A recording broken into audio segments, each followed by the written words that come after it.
I'll be responding to these messages right here.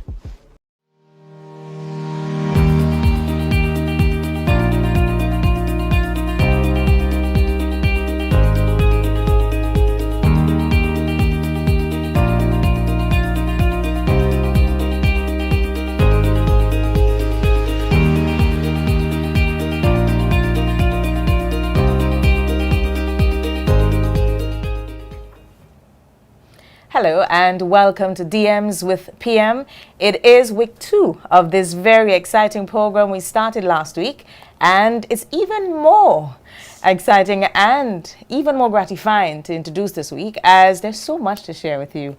We can actually speak to a follow-up, an actual follow-up this week. But before we do all of this, I am your host, Oslin Crosby, and co-hosted by Norris Francois. All right. So it is week 2, as we said. There's a lot happening this week. We don't want to get too much into the small talk. We're getting directly into the DMs because there are so many.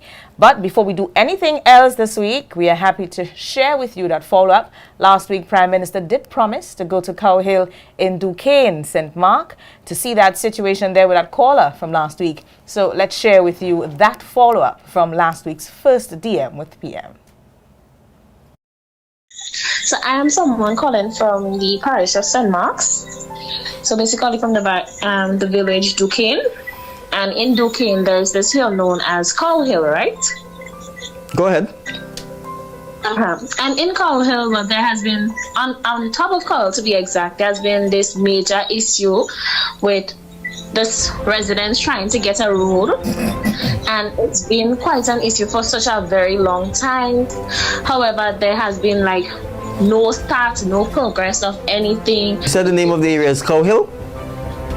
Yes, so the area is known as Cow Hill. Okay, so I will make a note of that. I give you the commitment that we will certainly send a team from the Western Roads Division to come have a look at it.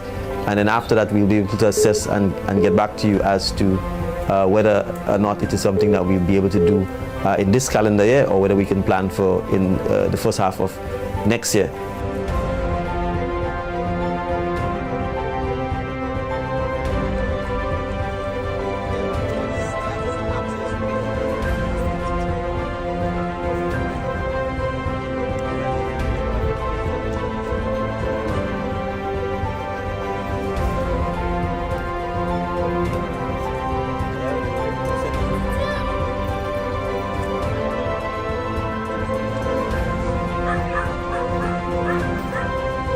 So they tell me you know the issue, so you guide me. I'll take some notes and then we can walk. My name is Mildred David. I live in Duquesne. I live in a village named Cow Hill, which is up here.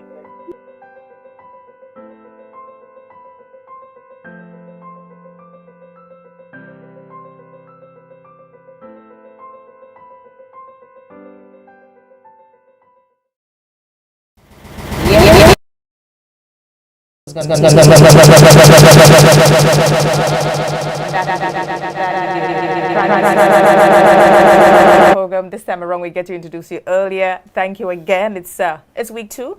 How are you doing and how was that visit? Well, thank you for having me again. It's a pleasure to be a pleasant evening to everyone who's listening and viewing the program.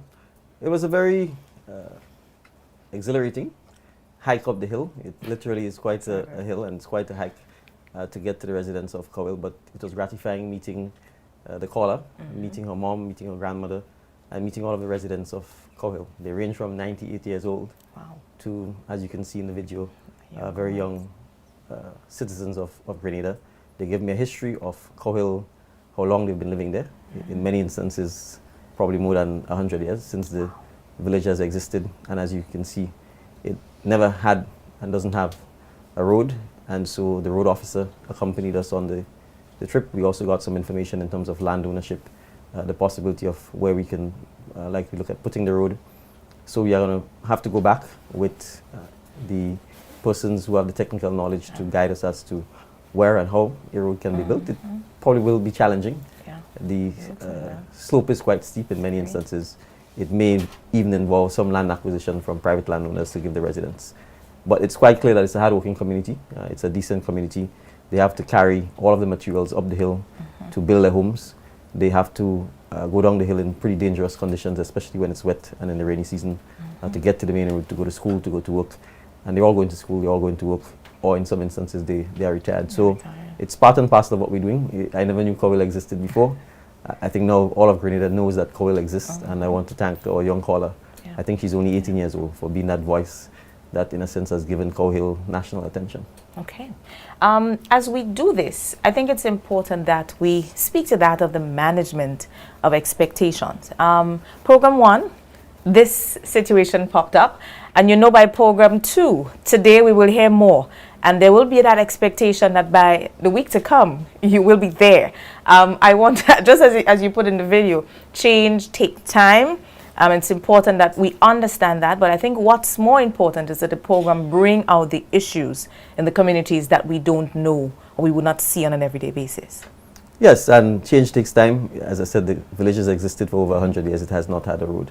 So that is obviously incentivizing in terms of wanting to get it done.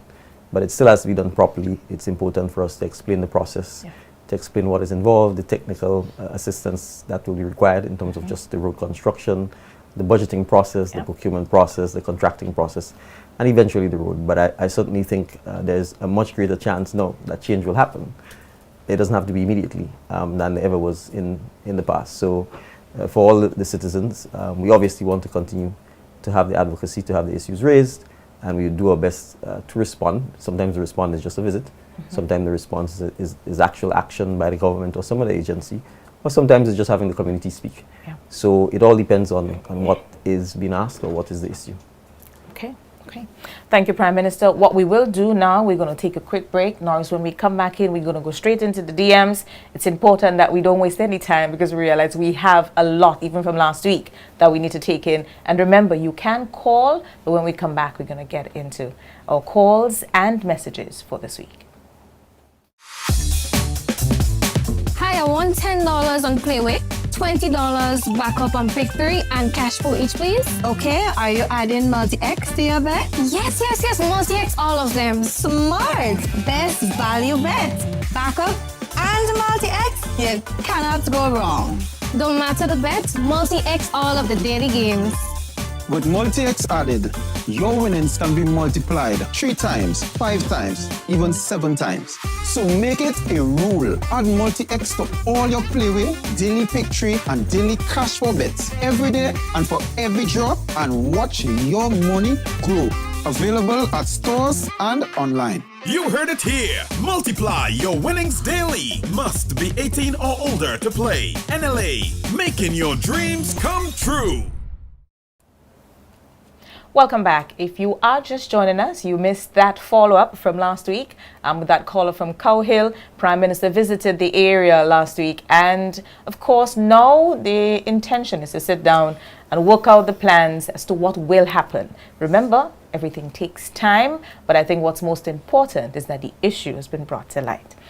Callers, we encourage you to call 423-3104, but I want you to be concise. Please let your questions be very direct, short, so that the Prime Minister can be able to respond as much questions as possible today. So let's keep them short, think about them before we call, get to them as quickly as we can so that you can get that answer which you desire. Norris? Well, welcome to all our viewers to DM with PM. And I'm your host, Norris Francois, again. And we got our first DM inside. And Miss Michelle James, right? Are there plans, Prime Minister? Are there plans to decrease the personal income tax percentage, especially for people who work on commission? At this point, no. There are no such plans. The tax base is always something that the Ministry of Finance and the Minister of Finance, and by extension the government, is always keeping an eye on. But at this point in time, no, there are no plans to decrease the tax base, the income tax base, for persons who work on commissions. Okay. All right. So, Prime Minister, let's go on to the next DM. I have this one from Princia Isabel.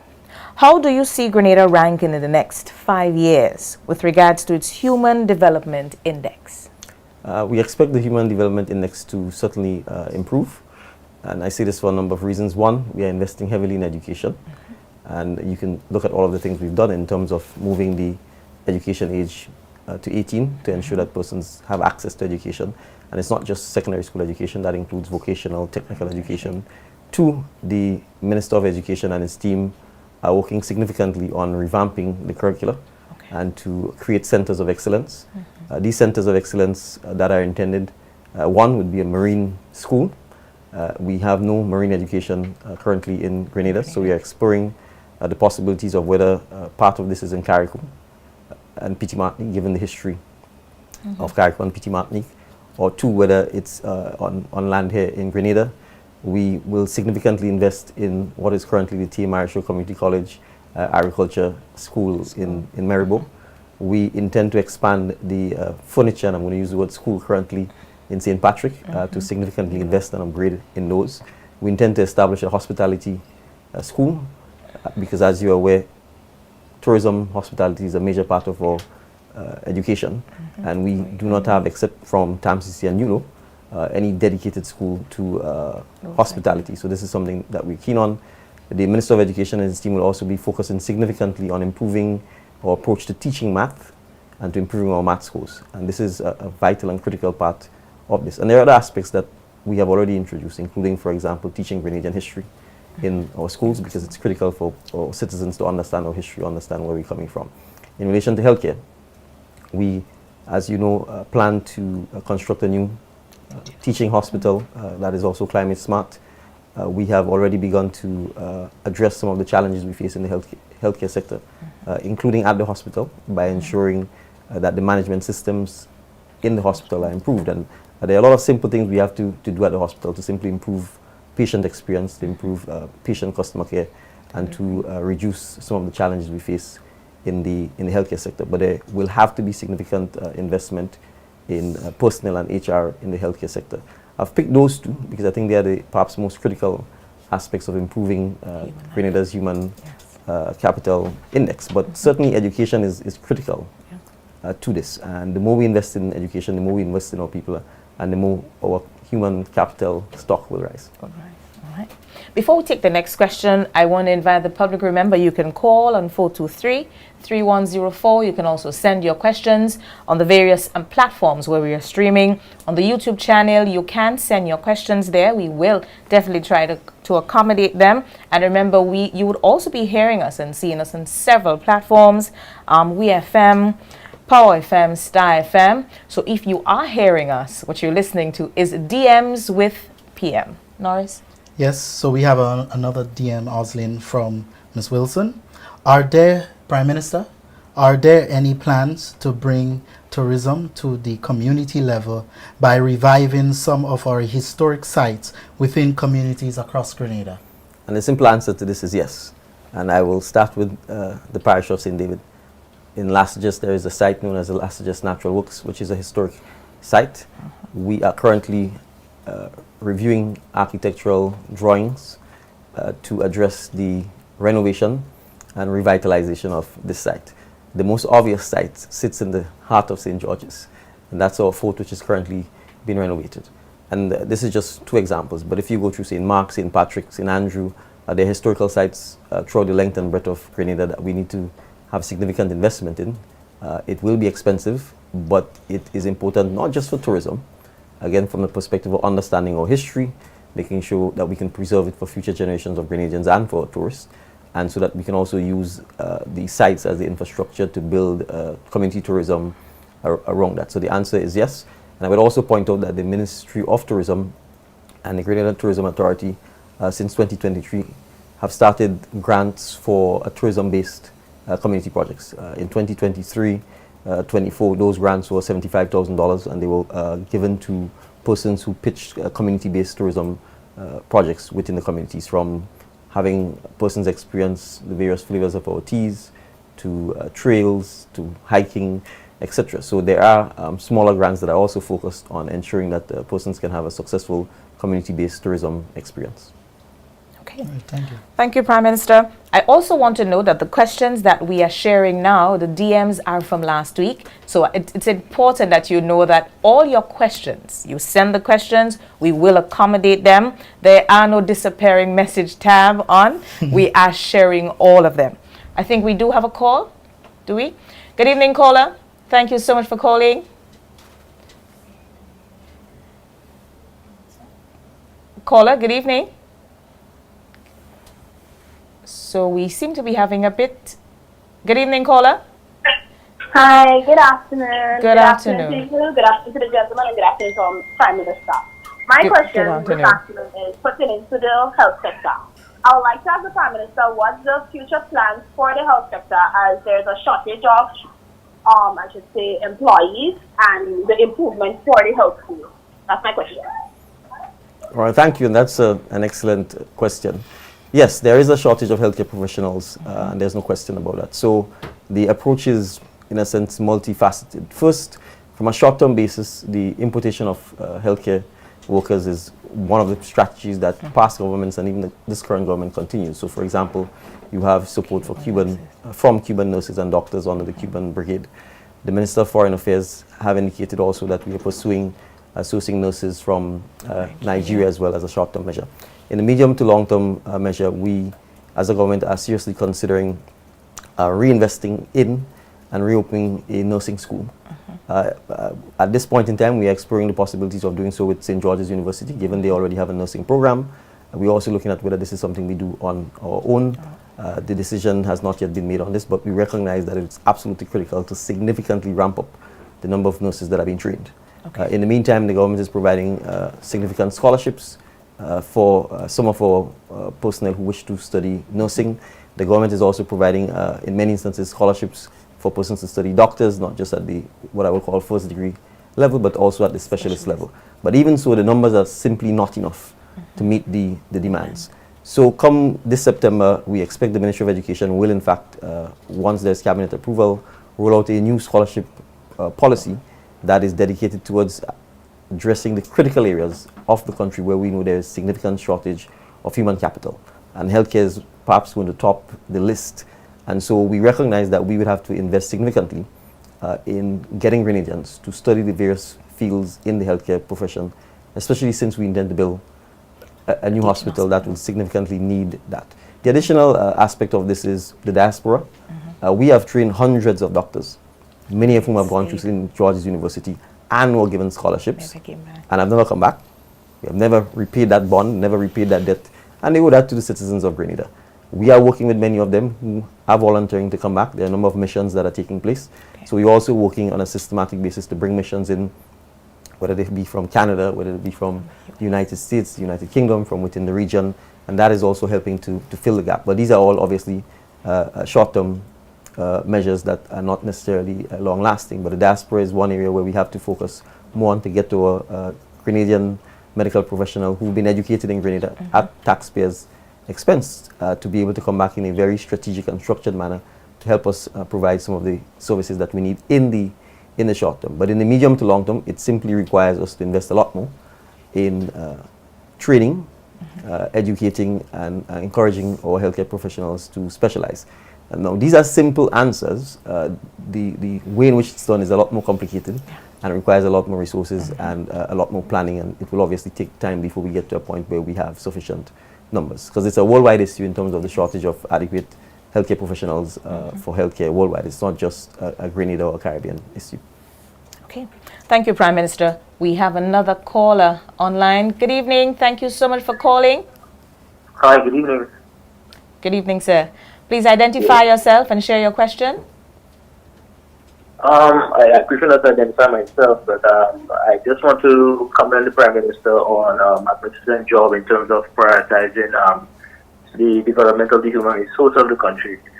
And my question is in relation to the road traffic. I would like to ask the Prime Minister if there's any plans, one, to deal with the indiscriminate parking on the roadways, which is counterproductive to the country, you know, in terms of time and the amount of time that it takes to traverse.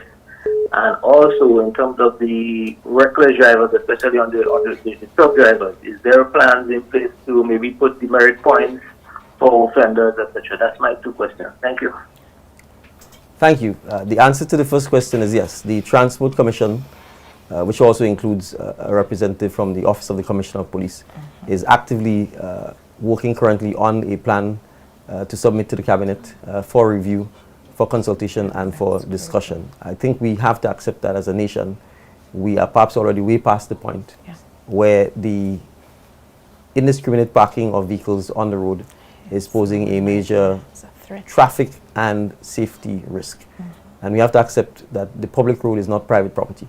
And for persons who buy vehicles, they have to appreciate that using the public roads as their car park is simply not something that is permissible. There are roads, for example, Laborie, which was recently renovated, and it's largely become a public car park. You can take the road leading to the Molina area where the road had collapsed. And miraculously, as soon as the road has been repaired and vehicles can traverse, you have a long line of vehicles that are parked on the road.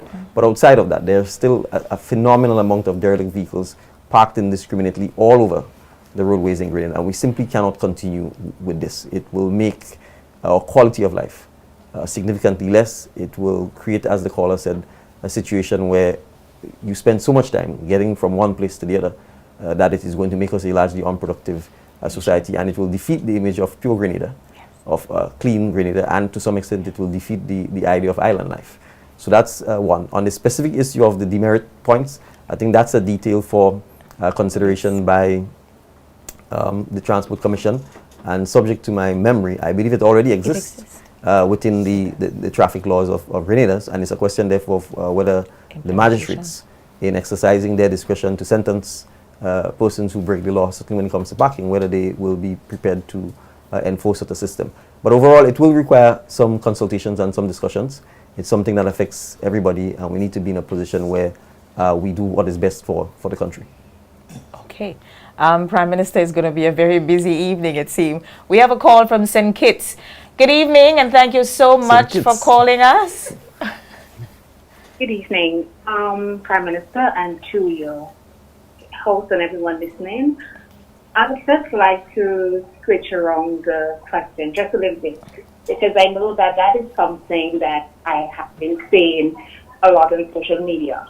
Now, I know that definitely it's difficult for us to separate party politics from government, but I think that now, especially the younger voting population, would like to know if, considering the amount of work that you're doing with Project Polaris and every other thing, if you're still considering only running for 2 terms in Grenada, I think, quite honestly, that would be a big blow for us.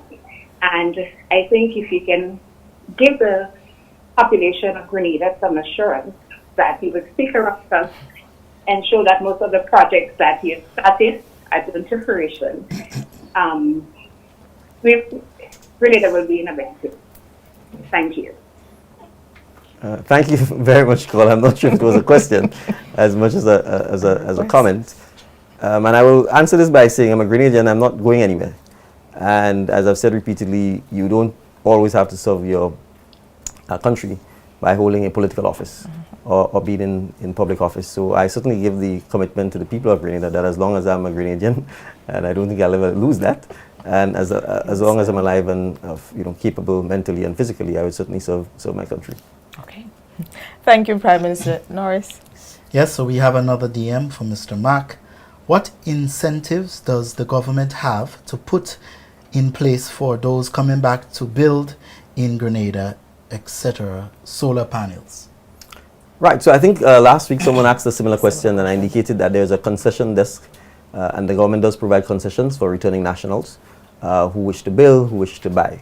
Specifically in relation to renewable energy and solar panels, those items, I'm subject to correction here, but I'm pretty sure the Ministry of Finance will indicate that those items are zero rated. So we are in fact encouraging persons to buy solar panels. The PURC and Grenada, they both have in place an arrangement that allows for persons to have solar panels to connect to Grenada.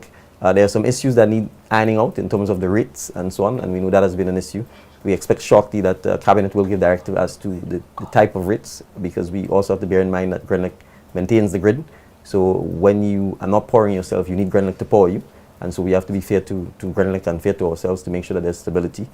Additionally, electric cars, hybrid cars, these are also from customs duties, etc. These are also concessions, and you don't have to pay duties on the importation of those things. So we are doing everything to encourage renewable energy, because we do have, and we are blessed with abundant sunshine throughout the year. So for the caller, if you're coming back and you intend to build and you intend to use solar panels to power your home or to power your water for heating, those are items which already have and enjoy concessions. Okay. All right. Thank you, Prime Minister. We have another call on the line. Good evening to you, caller. Thank you so much for calling. Good afternoon, my dear, and good afternoon, Prime Minister. Good evening, sir. My question to you is, it's been 1 year and 1 month, it doesn't have a big entertainment show in Grenada. And since we have a former collection as a Minister of Culture, why is so many bottlenecks for promoters to have an event in Grenada? And why is it so costly for us and not working with us? All right, well, you say it's 1 year and 1 month since we've had a big event. I haven't been tracking the big events, but if I'm not mistaken, there was a huge reggae show, subject to correction, put on by Steve Duncan, which I don't think has been a year and a month yet, but I'll stand April gone make it 1 year. April gone make it 1 year. All right. So I'm not sure what is the challenge with getting a big show, as you put it, done in Grenada. So maybe you can tell me specifically what the issues are. Well, I think first of all, when you reach out to Lotto, the slogan saying sports, culture and nation building. And when you reach the Lotto, before the sponsor to reach the Lotto, you get an email saying we don't sponsor this event anymore. When you try to get to the Ministry of Culture, there are a lot of outlets. They can't get to speak to minister, they can't get to speak to PS. So then, and all you're hearing, before you start to plan an event, you have to pay that bill, this bill, that bill. So then even the promoters start to running away from the event. And I think it's too much bottleneck for us as promoters to get an event going, to entertain our people, sometimes free of their mind. Right, and you don't think that we have enough local artists here that we could use to allow our people to free up their mind? Well, even if you try to use the local artists, the amount of bills you have to pay before you get to that bridge is too many. So I actually speak to the chairman of the stadium to hold an event recently, and he said to me, he checking numbers. So all he's checking on is the money. So he's saying to me, he wants $5 and every head come to the stadium, and I'm saying to you, let us work together and make it happen. Well, I certainly agree that the working together is essential. I can certainly speak from the perspective of, well, there are two issues we need to address. One, the cricket stadium has not been available. And so that makes the venue that is available a lot more restricted, which is essentially the track and field and the soccer stadium. And we have a balancing issue to address here. GFA, I was told up to, I think, a week or 2 weeks ago, indicates that if our field is not at the suitable level that allows for the payment of international matches, the GFA is actually fined. And one of the challenges with using the football stadium and the field is that it causes significant damage, and it takes a very long time for the field to get back to international standard. Two, the track was recently relayed, and I think you would probably be aware of the importance of track and field to our young persons, character games, secondary school. Again, having big entertainment type events where the track is compromised is also a significant challenge. So over the last 18 months, there's no doubt that a venue and venues have been an issue, and we've had to be careful in terms of managing the events, particularly on the track and the field side of the football and track stadium. I believe the car park and so on has been available. But as a promoter, I think you're also in it to make money. The National Stadium Authority also has to manage its bills, its expenditure. The maintenance of the stadium is also a significant challenge. And as you can see, the cricket stadium is being renovated, thankfully and kindly, with a grant from the government and people of China, so that the stadium itself doesn't make the kind of money that is required to actually maintain both the cricket and the football and track and field stadium. So I think from a venue point of view, I will certainly accept that we do have a challenge in finding an appropriate large entertainment type venue that doesn't in turn do damage to football or damage to track and field. So yes, I agree that more discussions have to happen. I know the Minister of Youth and Sport as well as the Minister of Culture have been discussing this. I think the Minister of Culture is very hard to find. Even if the email, you try to reach him via email, you try to go to his office, he's not responding, you're giving his number by a call, he's not answering the phone, he's not calling back, and I wish it's very bad for culture. All right, well, from a Calypsonian.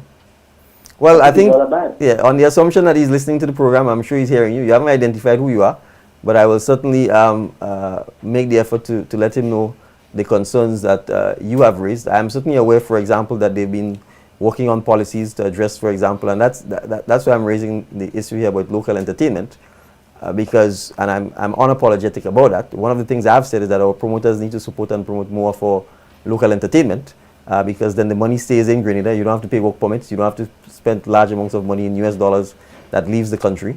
And it gives our local promoters, local artists an opportunity to be paid better, and for you, the promoter, to demand a higher quality and standard from them, and for us to promote our own art and craft.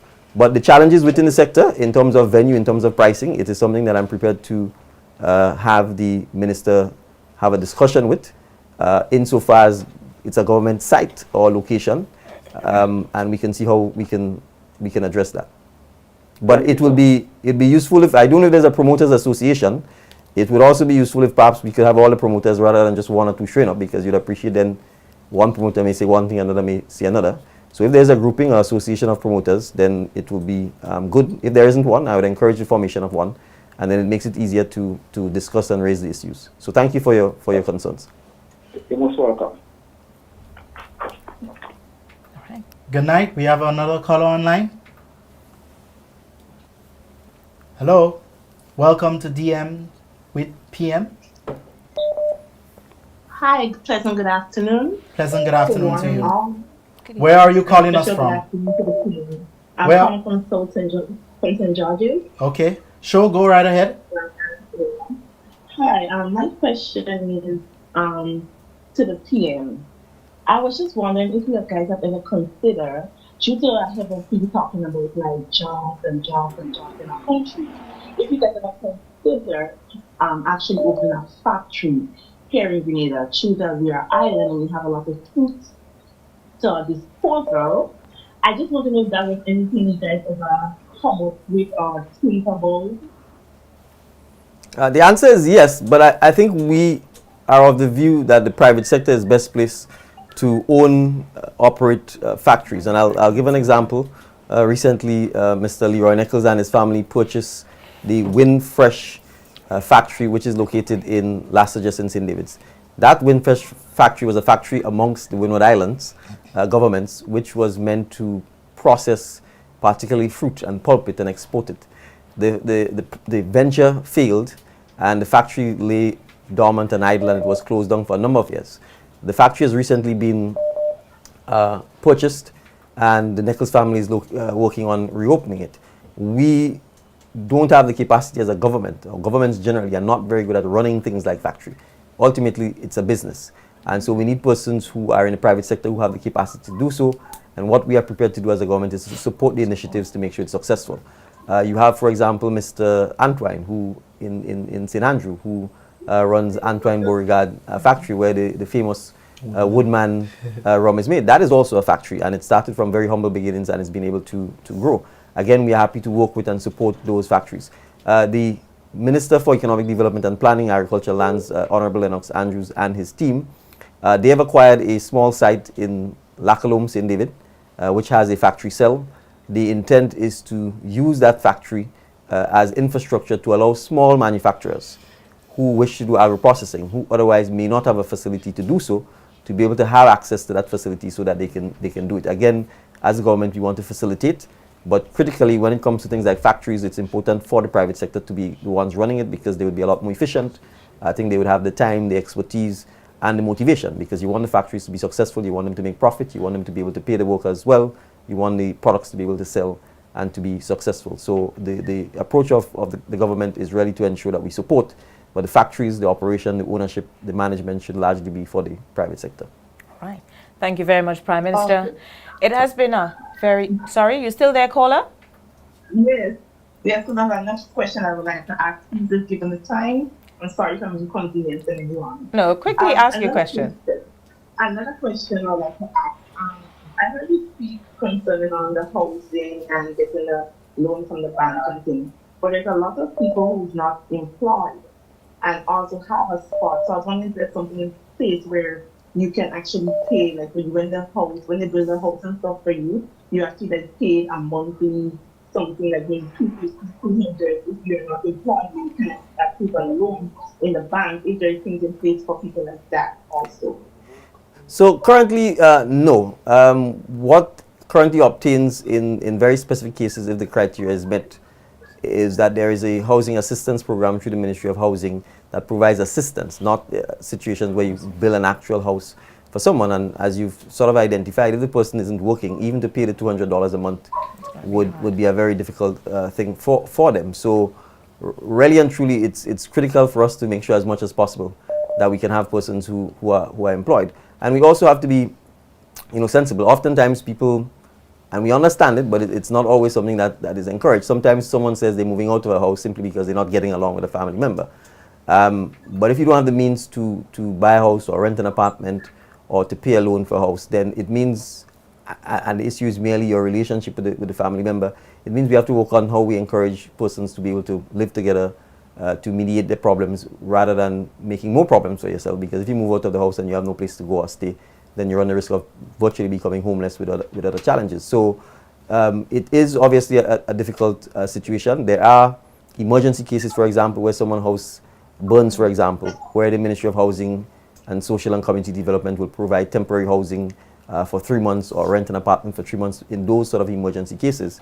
But for Housing Authority, for example, also has a soft loan program where you can get up to $40,000 for house maintenance or repairs. It's very difficult to build a home for $40,000. It will be a very small, probably wooden house. And even then, at $40,000, you would obviously have to have a job to be able to pay, even if it's $200 or $150 or $350 as the case may be. So that's why it's important for us to, as much as possible, to encourage employment. And then second, to also encourage the pooling of resources. There's nothing wrong with a family buying a house together. So if the person may not be working and they can't pay the money, they might be able to help with the cleaning, the cooking, whatever else that is required in terms of the household to make sure that they are making their contribution as well. Sometimes people have seasonal employment. They may work during the tourism season and then not have a job in the latter part of the year. And that's why so we want to encourage households. We want to encourage families, and we want to encourage persons to put resources together to assist sometimes in getting the homes, because all of us, we start off by living in our parents' home, or at least some other family home, and until you get to the point where you're strong enough or successful enough to be able to go on your own. But if you're not at that point, it wouldn't make sense leaving the house to go into a worse off situation. But I will say finally, we do realize that housing is a major social challenge.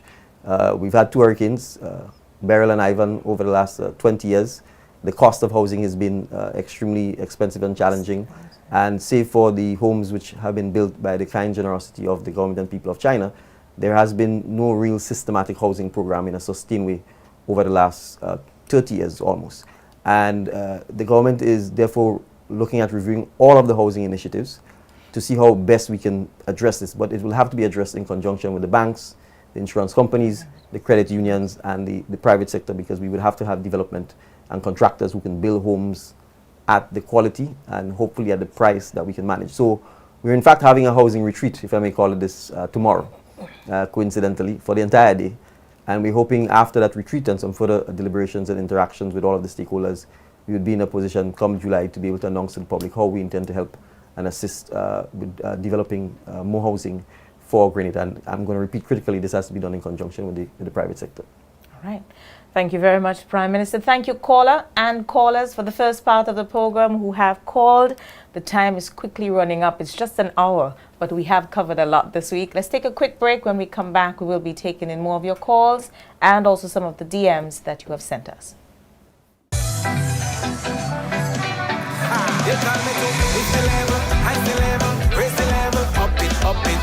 What if you had a choice? A choice of joining a line or a choice of making your purchases online? What would you choose? While you ponder on that, the National Lotteries Authority has provided another purchasing option. All their games are now available online. Yes, Grenadians. From wherever you are, purchase your favorite daily and jackpot-type games using any electronic device. Register on the NLA's website at www.nla.gd.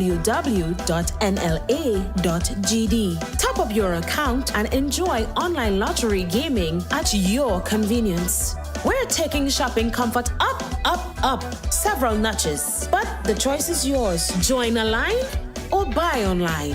NLA, make your dreams come true.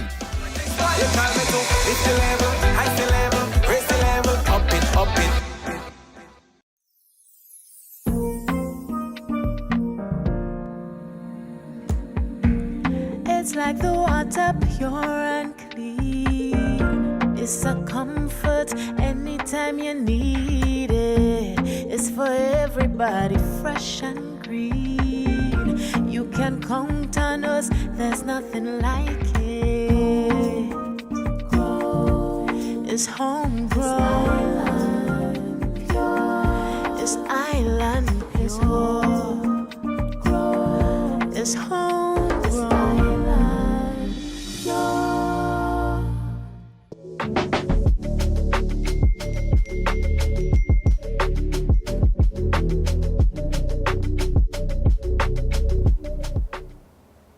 Welcome back. Thank you so much for joining us again today for DMs with PM. We had a number of calls for the first part of the program. We have just on the 20 minutes to go, but let's see how much we can take in, and we're going to try to take in as much DMs as possible and facilitate your calls when you do call in. Norris? Yes, so we got PM, we got a DM from Miss Olivia Gordon. All right, do you think Grenada should do away with the British Privy Council as the final court of appeal? If so, in your next term, would you do another referendum on the same? Thank you. Thank you for the question. My answer is yes. I do think we should do away with the British Privy Council, and I'm hesitating to say that in the next term we will do a referendum. We've had two referenda on this matter, and they failed. I think it will require significant educating of the public first, and it would have to be a process that all of the political parties agree and support. If it becomes marred in partisanship, then I am not so sure that it will be successful. But it is very, very expensive to go to the Privy Council, and as a result, in reality, the Eastern Caribbean Court of Appeal almost acts as our final court of appeal, because I think studies will show that in 150 years, I'm not even sure if 10 matters from Grenada have ever gone to the Privy Council. So that means the percentage of cases that actually ever go is very small. So in effect, it's the Court of Appeal of the Eastern Caribbean that is determining most civil and criminal matters that come out of not just Grenada, but the entire Eastern Caribbean. And certainly after 50 years of independence in Grenada's case, I see no superiority in the judgments that emanate from the Privy Council over the judgments that emanate from our Eastern Caribbean Supreme Court. And invariably, they're either upholding a decision from a High Court judge here or the Court of Appeal. Because as the final appellate court, to a large extent, the exercise is one of reviewing. So if, for instance, the Court of Appeal reversed the decision of the High Court, to a large extent, the Privy Council is either going to agree with the Court of Appeal or agree with the High Court. So to a large extent, there is no qualitative difference as far as I'm concerned with the jurisprudence that emanates from the Privy Council and that from the Eastern Caribbean Supreme Court. So there's no point in my view us holding on to the Privy Council. All right. Thank you, Prime Minister.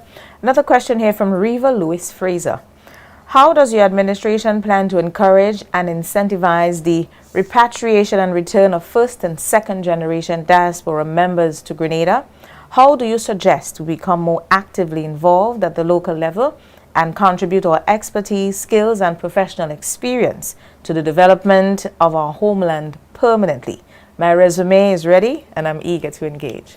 All right. Well, certainly, even without the resume, we're ready for you to come back, and we're ready for you to engage first at a community level. I think oftentimes we think engagement must be with the government.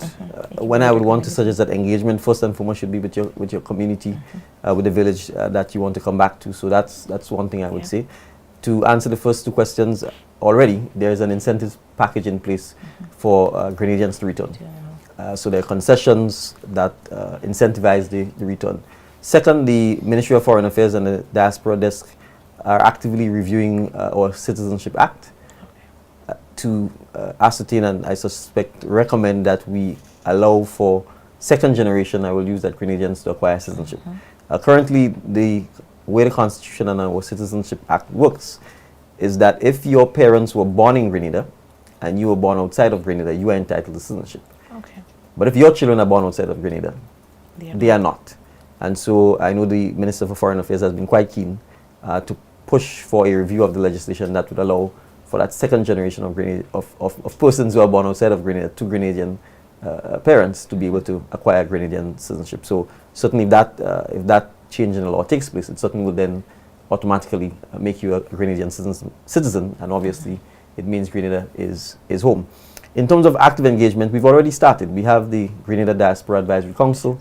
We have a number of Grenadians who are sitting on statutory boards, and we have not asked for them to be physically in Grenada. They are serving in many instances remotely and virtually.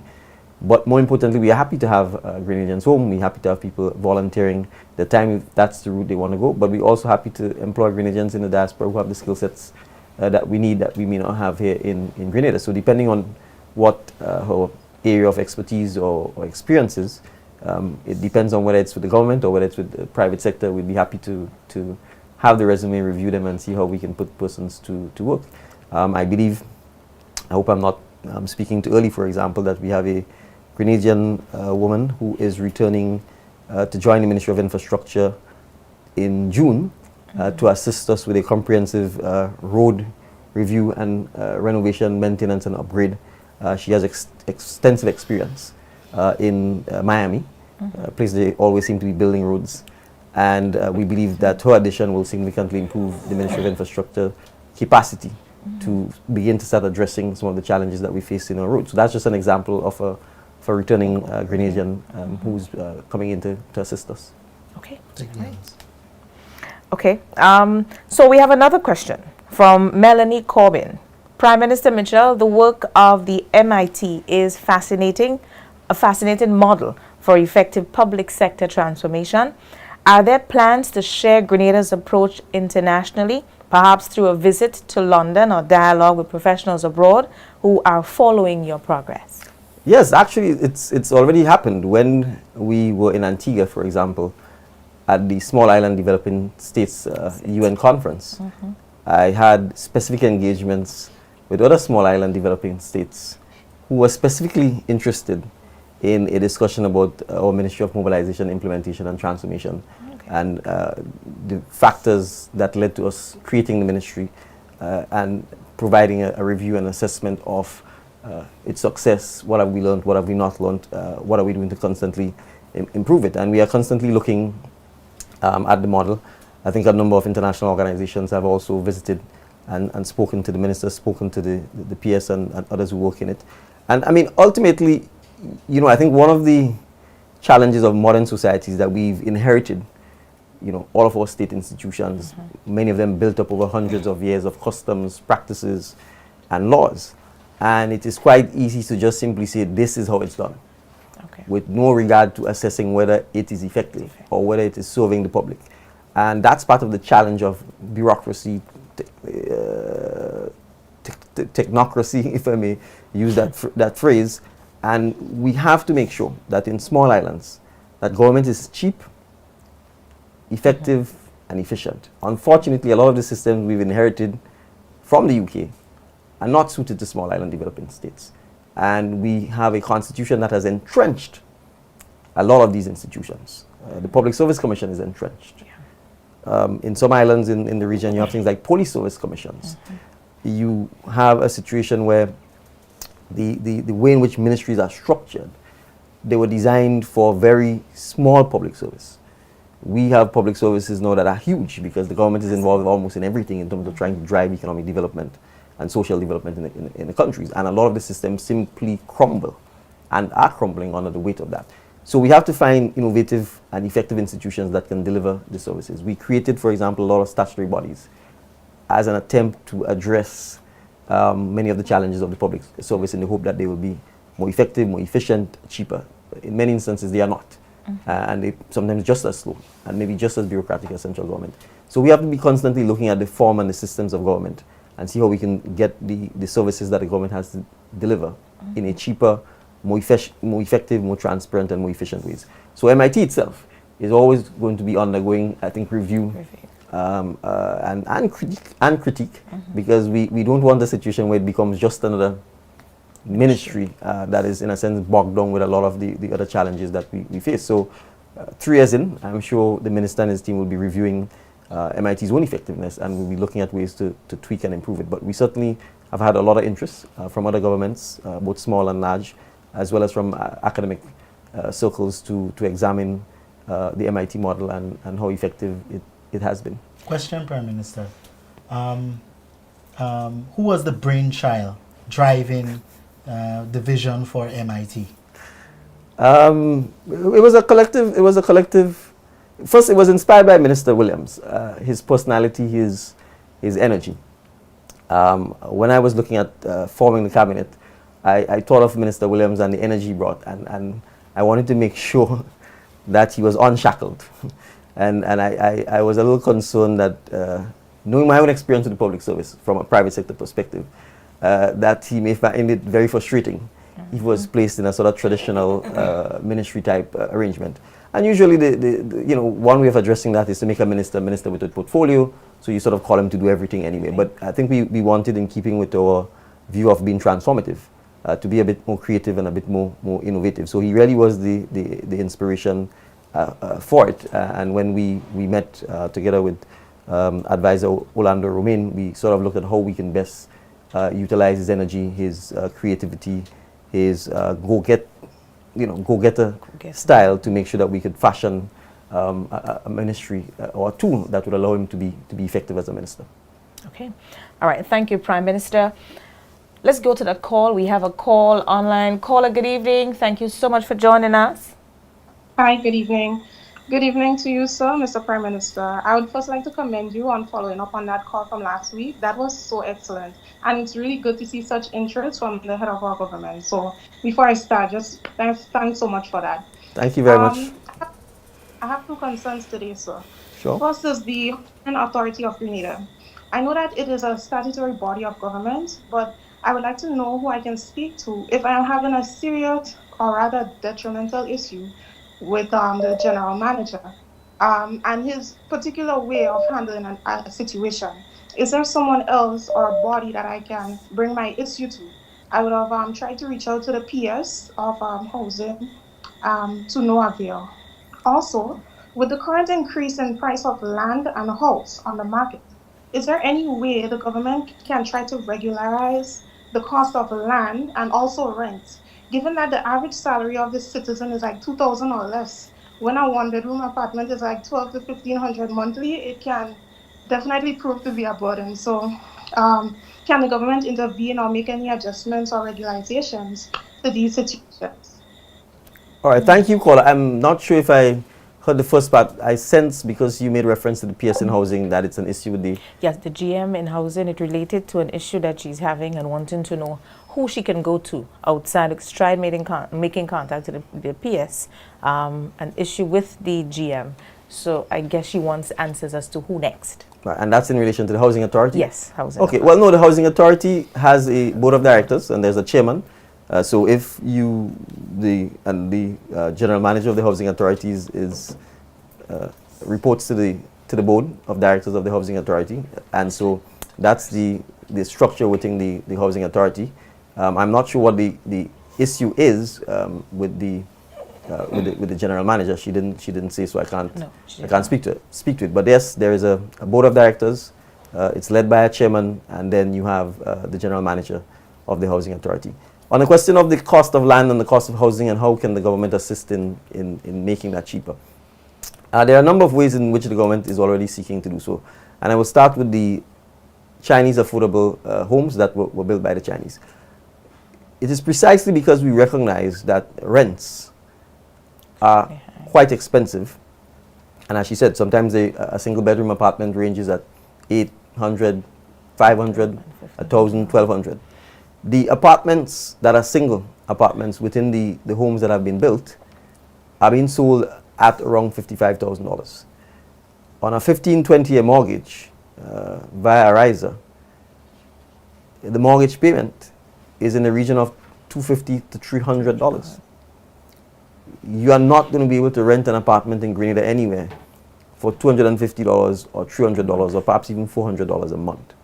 So by putting a significant quantity of housing units on the market that you don't have to rent, but that you own, we are in effect saying that you have an opportunity to buy a single bedroom apartment at perhaps 2 times cheaper than the average cost of a 1-bedroom apartment that you would rent from a private person.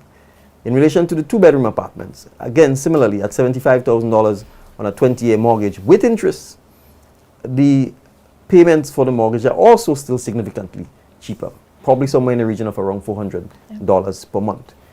So if you're comparing $800 for rent, now when you rent, remember, you don't own anything.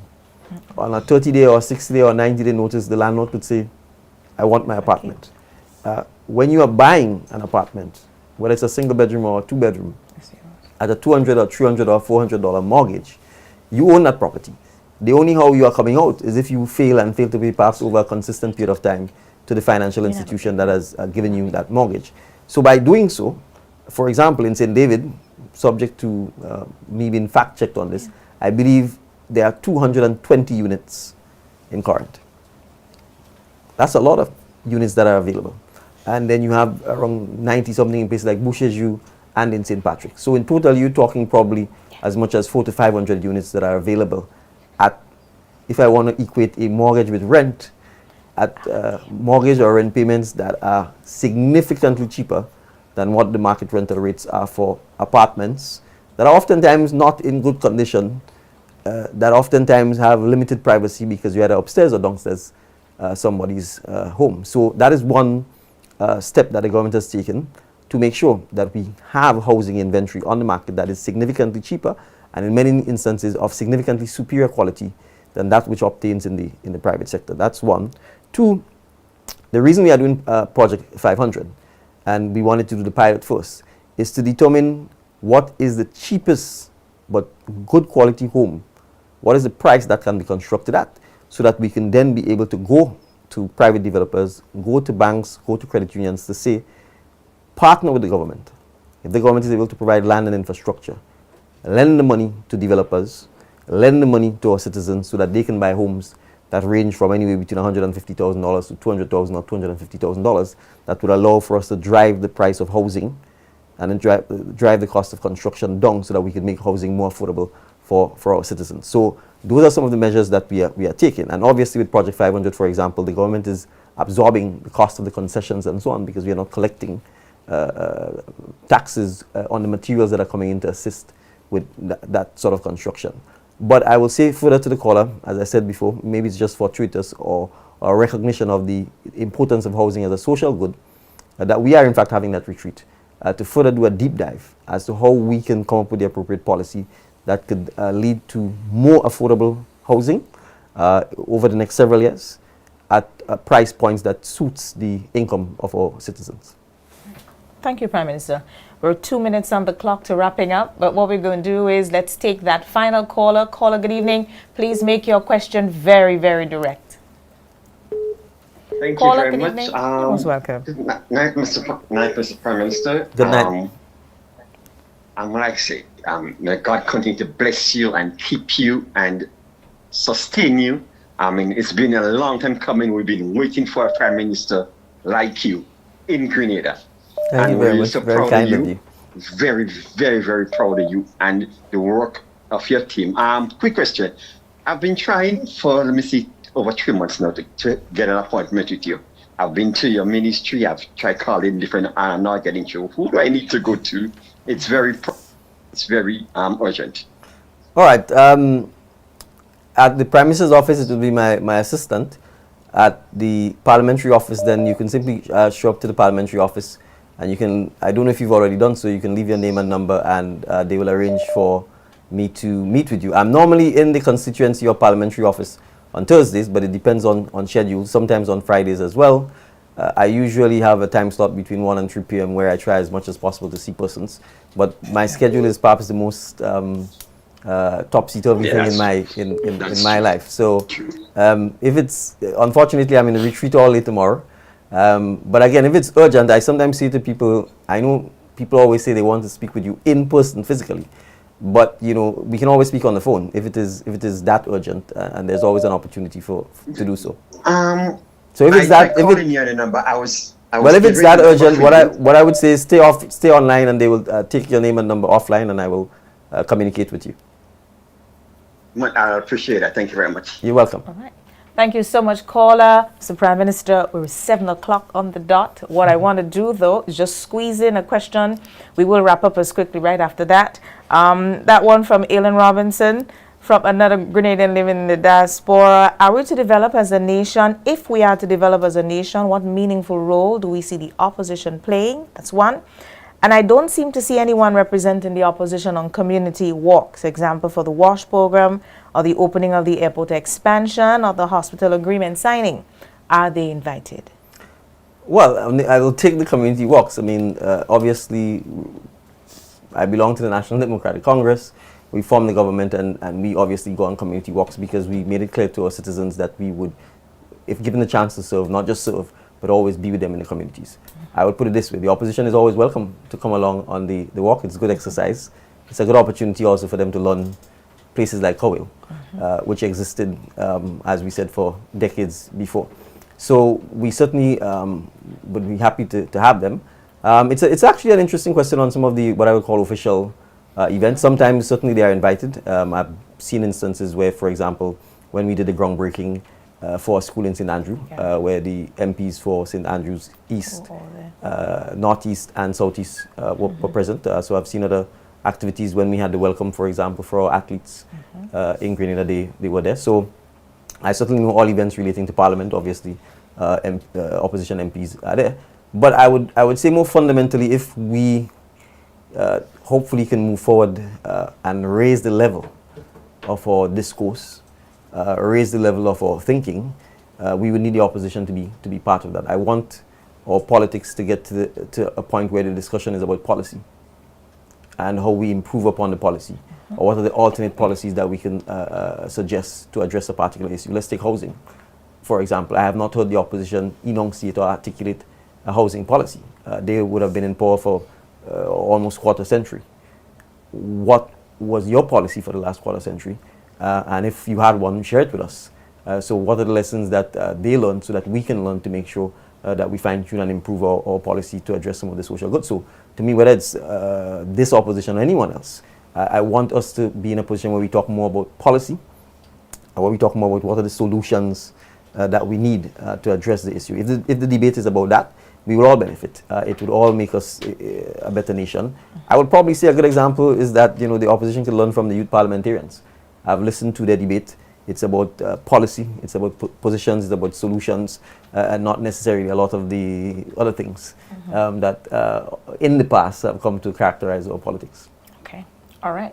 So, Prime Minister, thank you so much again. A couple seconds to wrap up. No, well, thank you. The time flies by. Yes, it does. And I want to just let viewers know we do have a YouTube channel. Yes. I will be answering some of the questions that we did not get a chance to do on this live program via the YouTube. So keep sending your questions, keep sending your DMs. Thank you. All right. Thank you so much, Prime Minister Norris. Well, it was a lovely show. DMs with PM. And just remember, some of the main objective, and I want to leave you with only one, right? To increase public awareness on government policies. Hey, you got the guy right here. Ask your question. No hearsay, straight from the source. DMs with PM, that's where we wrap up week 2. It's a pleasure to have had you all. Please continue to send in your DMs while the program, we will be back on air next Tuesday. Send in your questions. You will have answers to them, and those that we may still have, I think we have just about 1 or 2 of them from last week. We will ensure that they are shared. I want to say again, there are no disappearing messages feature on this DM, on this number. So your question, it does not matter what it is, will be shared here and you will have answers to them. So to all our viewers in the diaspora here at home, listening on the radios or following us on the various social media platforms, we say thank you so much again for another week, a successful week. We realize that you're getting there, and more calls, more DMs, send them in. Remember, you have a voice, you have a platform, use it wisely. So from all of us here, we say thank you again. The production team, always a pleasure. Neela and the team, thank you again. We see you again next week, next Tuesday, DMs with PM. I'm Arcelyn Crosby saying bye-bye.